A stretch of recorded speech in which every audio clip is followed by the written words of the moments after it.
The main issue here is why the media have decided to highlight and spotlight these kids. And the reason is because the kids can say things that the media can hide behind. And so we're going to go through some of the arguments that were being made by a lot of the kids at this rally, because I think that it's important to look at the arguments, not just at the speakers. What the media want us to see are the still photos of David Hogg with his arm outstretched and Emma Gonzalez standing there silently, and then we're supposed to say, well, anything these people choose to say must be right. Again, I have nothing but sympathy for what they went through. Okay, I have sympathy for what Kyle Cashew, who's a conservative student, went through. All these kids went through something, but it doesn't mean their experiences confer any sort of expertise upon them. Okay, so we start with David Hogg. David Hogg has been the most ubiquitous member of the cadre of classmates. He's been on virtually every TV show.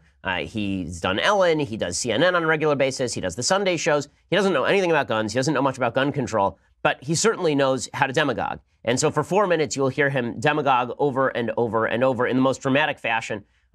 It's irritating to watch, I understand, particularly for people who are pro-Second Amendment. But it's important to know what the propagandists in the media are doing with this kid. Because, again, the kid can speak out. It's his absolute right to speak out. And obviously, he can speak in front of any camera that he wants to speak in front of. That's great.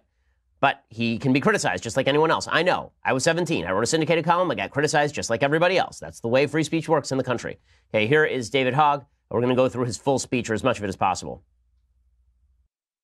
First off, I'm going to start off by putting this price tag right here as a reminder for you guys to know how much Marco Rubio took for every student's life in Florida. $1.05. Okay, that is a lie. Just pause it right there again. That's a lie.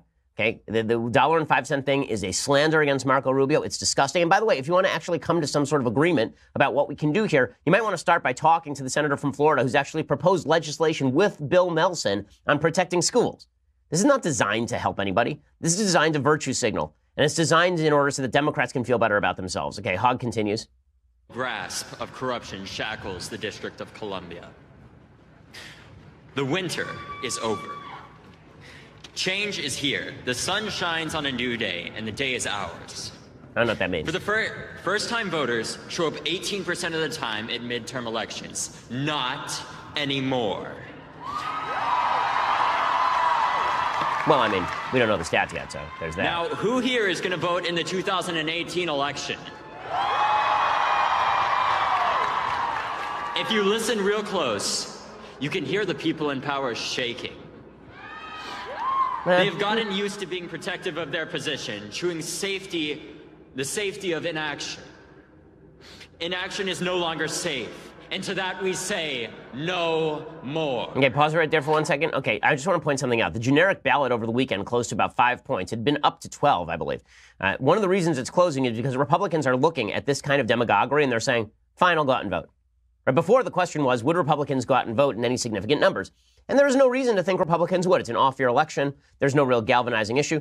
You want to galvanize Republicans, tell them that you're going to take away their guns and that they're evil people who want to murder children if they don't let you take away their guns.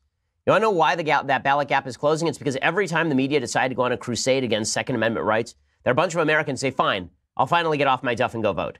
Okay, so before David Hogg declares victory, especially on the gun control issue, you should recognize a couple of things. One, Democrats in power have not passed any gun control. Barack Obama passed zero gun control between 2009 and 2011 when he had full control of Congress.